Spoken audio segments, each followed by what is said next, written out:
今回はピリッと辛みが癖になるきゅうりのわさび漬けをご紹介します。お酒のあてにもご飯のお供にもぴったりなさっぱり味の一品です。それでは早速作っていきましょう。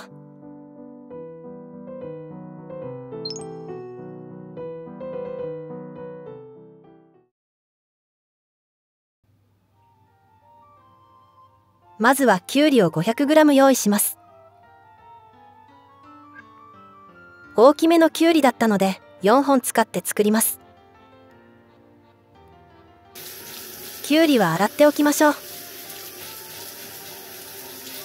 水気を切ったら端を切り落とし、くるくるしてアクを抜きます。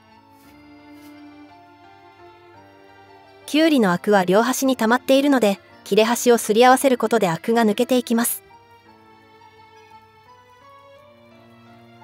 農薬や有毒なシュウ酸体窒素や放射性物質もこの部分にたまり、農薬やシュウ酸が多いほどアクも多く出る傾向にあります。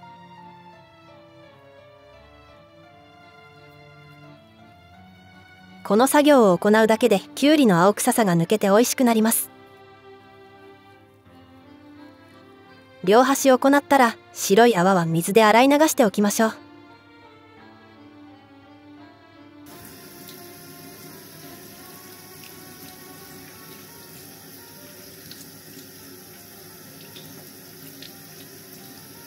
きゅうりは乱切りにします。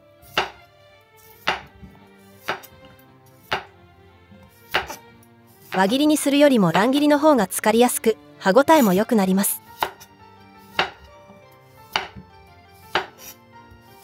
きゅうりを回転させながら切ると簡単に乱切りにできます。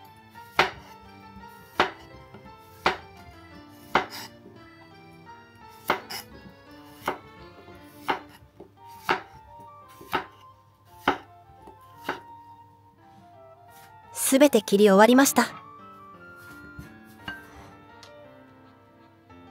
きゅうりをボウルに入れたら塩を小さじ 1.5 杯入れて塩もみします。この段階からジップロックで作っていただいても大丈夫です。一般的なきゅうりのわさび漬けは結構多めのお砂糖を使い、その浸透圧によって水分を引き出し、きゅうりに味が染み込みやすくなるようにしますが、今日はお砂糖は使わずに塩で水分を引き出して作りたいと思います。15分くらい置いてきゅうりの水分を出しましょう。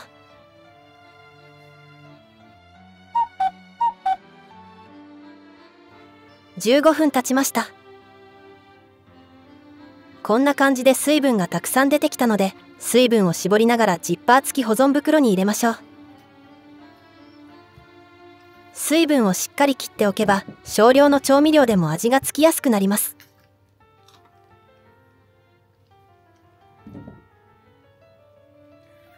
すべて入れたら調味料を入れていきます。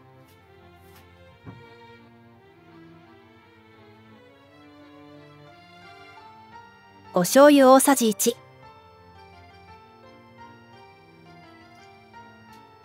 お酢も大さじ1、みりんも大さじ1入れます。みりんのアルコールが苦手な方は煮切ってから使うか、砂糖小さじ2杯で代用してください。今回は粉わさびを使ったんですが、チューブのわさびでも大丈夫です。粉わさびは添加物なども使われていませんし、水と混ぜて練ればチューブのような練りわさびにもなるので便利です。粉わさびを小さじ3入れたらよく揉み込みます。チューブのわさびを使う場合も同じ量を入れてください。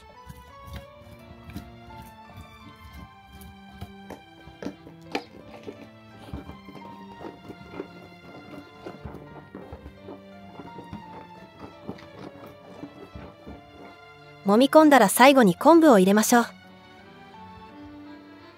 昆布がなければ省いても大丈夫ですし、代わりに和風だしを小さじ1/3分の1ほど入れていただいても構いません。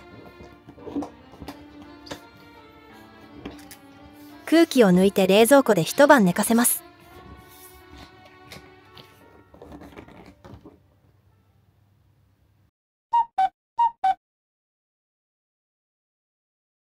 一晩漬けました。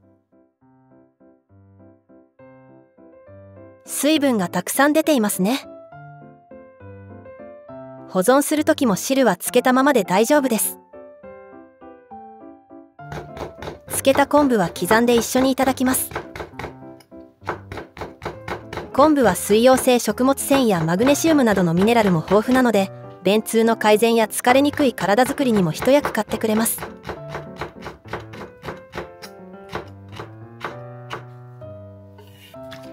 昆布を刻んで入れると粘りが出るので、それが苦手な方は分けておいて別のお料理に使ったりしてくださいね。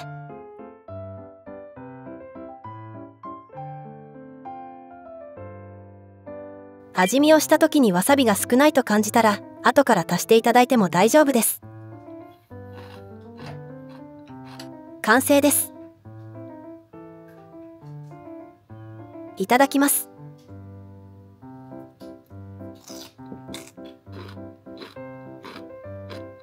わさびの風味がツンと鼻に抜けて、シャキッとしたきゅうりの食感とぴったり。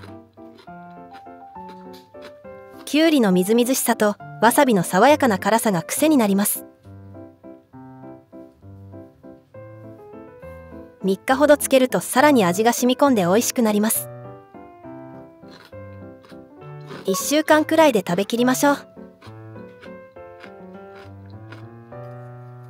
ご飯にも合いますし、お酒との相性も抜群です。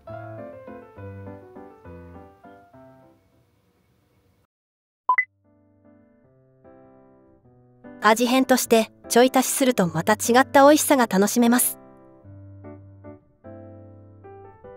いりごまをプラスすると香ばしさとプチプチ食感でアクセントになり、とても美味しいです。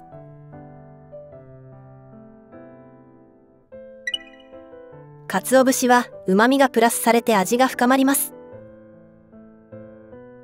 辛みもまろやかに感じ、全体のバランスがより整った味わいに仕上がりますよ。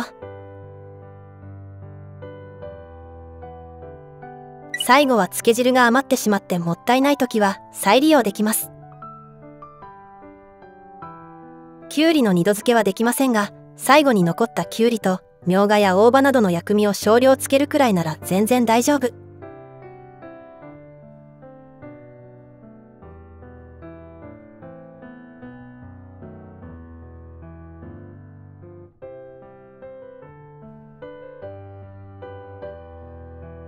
新たに即席の和え物が一品できちゃいます。こちらもさっぱりとした味わいで、漬け汁の再利用とは思えないほど美味しく仕上がります。暑い季節にぴったりのさっぱりとしたきゅうりのわさび漬け。ぜひ一度お試しください。最後までご視聴いただきありがとうございました。